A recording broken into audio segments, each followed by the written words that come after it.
Viewers, আমার হাতে বর্তমানে যে কাঁকড়াটি দেখতে পাচ্ছেন এর ওজন হচ্ছে 400 গ্রাম, প্রায় 8 কিলো থেকে 100 গ্রাম কম। তো আমি এই কাঁকড়াটা এখন ফাটিদের কাছে নিয়ে যাব, দেখি এই কাঁকড়াটার মূল্য তারা আমাকে কত টাকা দেয়। আমার মনে হচ্ছে এই কাঁকড়াটার দাম তারা আমাকে কমপক্ষে 2 থেকে 250 টাকা দিবে, কিন্তু কাঁকড়াটির ওজন হচ্ছে 400 গ্রাম। আমি আসার সময় যখন কাঁকড়াটিকে স্কেলের মাধ্যমে মেপে এনেছি তখন কাঁকড়াটির ওজন দাঁড়াইছে 400 গ্রাম। এরপর আমার এখানে আরও কয়েকটা কাঁকড়া আছে, এগুলো কমপক্ষে একটা 200 গ্রাম, 250 গ্রাম, 300 গ্রাম করে কাঁকড়া আছে। তো সর্বোচ্চ ওজনের কাঁকড়া হচ্ছে এটা, আমার এই হাতে যে কাঁকড়াটা দেখতে পাচ্ছেন। তো এটা হচ্ছে যে কি একদম সবগুলো কাঁকড়া থেকে বড় কাঁকড়া। তো চলুন।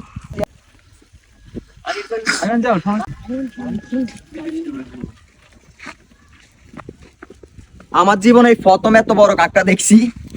তো এখন এই কাঁকড়াটা বিক্রি করার জন্য যাইতেছি পাখিদের কাছে, দেখি পাখিরা আমাকে কত টাকা দেয়।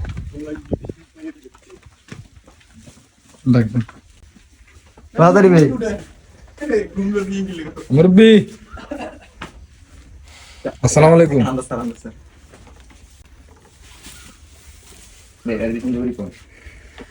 তো ভিউয়ার্স, আমি ফাইনালি সেই জন আলভাইয়ের কাছে চলে আসলাম, যিনি আমাদের দক্ষিণ সন্দ্বীপের কাঁকড়াগুলো ক্রয় করে, মানে এক প্রকার পার্টি বললেই চলে। তো তার কাছে এই বড় কাঁকড়াটা সহ আরো অনেকগুলো কাঁকড়া এনেছি।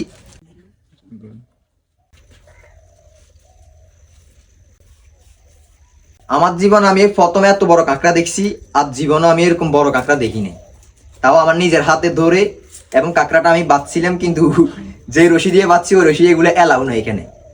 পাটিরা যে রশি দিয়ে বাঁধে ওগুলো হচ্ছে যে কি অন্য ধরনের রশি, এই কারণে আমার রশির বাঁধগুলো আবার খুলে দিতে হয়েছে। তো ভিউয়ার্স, ফাইনালি আমি কাঁকড়াটা স্কেলের মধ্যে তুললাম, দেখি কাঁকড়ার ওজন কত। দেখেন ভিউয়ার্স, 434 গ্রাম। এই কাঁকড়াটার ওজন হচ্ছে 434 গ্রাম, কিন্তু পার্টিরা আমাকে বরাবর 400 গ্রামের টাকা দিবে, আর 36 গ্রাম এগুলো মূল্যহীন। মানে 400 গ্রামের উপরে যত গ্রাম হোক না কেন, 500 গ্রাম যদি হইতো তাহলে আমি 500 গ্রামের টাকা পাইতাম। 500 গ্রামের থেকে যদি 5 গ্রাম কম হইতো, ওই 95 গ্রামের টাকা কিন্তু আমি পাইতাম না। কারণ এখানে যত পার্টি কাঁকড়াগুলো কিনে সবগুলোর নিয়ম কিন্তু এরকম। এরপরে এবার এই কাঁকড়াটা আমি দেখবো, দেখি এর ওজন কত হয়। তো ভিউয়ার্স, এটার ওজন হচ্ছে যে কি 294 গ্রাম। তো মানবতার ক্ষেত্রে সে আমার এই কাঁকড়াটা 300 গ্রাম ধরবে, আরো 6 গ্রাম কাঁকড়াটা 300 গ্রাম থেকে কম ছিল। তো সেই হিসেবে সে আমাকে 300 গ্রামের টাকা দিবে। এরপর আরেকটা কাঁকড়া আছে, এই কাঁকড়াটার ওজন দেখি, তারপরে বাকি কথা বলতেছি। এই কাঁকড়াটার ওজন হচ্ছে 166 গ্রাম, কিন্তু এই কাঁকড়াটা হালকা একটু নরম থাকার কারণে এই কাঁকড়াটার মূল্য কত? 20 টাকা। এই কাঁকড়াটা কিন্তু ন্যায্য দাম ছিল যে কি 40 টাকা, কিন্তু হালকা একটু এখান দিয়ে নরম থাকার কারণে কাঁকড়াটা এখন দাম আসছে 20 টাকা। মানে এক পর্যায়ে এটা একটা রিজেক্ট। এরপর আর একটা কাঁকড়া আছে, এটা একদম শক্ত। এটার ওজন কত আমি একটু দেখি, আপনারাও দেখেন। 184 না? এটার ওজন হচ্ছে 184 গ্রাম। তো এটার দাম হচ্ছে 40 টাকা।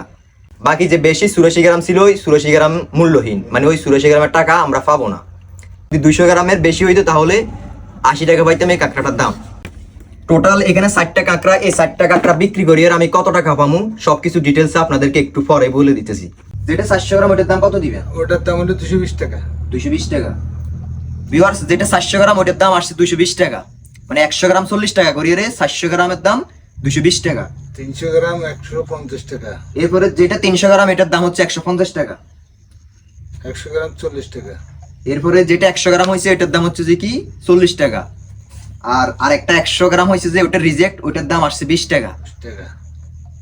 টোটাল 60টা কাঁকড়া বিক্রি করিয়ে আমি 430 টাকা পাইছি। মাত্র 60টা কাঁকড়া বিক্রি করিয়ে 430 টাকা পাইছি। যদি ওইটা রিজেক্ট না হইতো তাহলে আমি 450 টাকা পাইতাম। তো ভালো ইনকাম, ভালো লাগতেছে, অনেক খুশি লাগতেছে। 60টা কাঁকড়া বিক্রি করিয়ে 430 টাকা পাইলাম। তো ভিডিওটি পর্যন্ত সবাই ভালো থাকবেন, সুস্থ থাকবেন, নিজের প্রতি খেয়াল রাখবেন। ভিডিওতে অবশ্যই একটা লাইক, একটা কমেন্ট করে ভিডিওটা অবশ্যই শেয়ার করে দিবেন। আল্লাহ হাফেজ।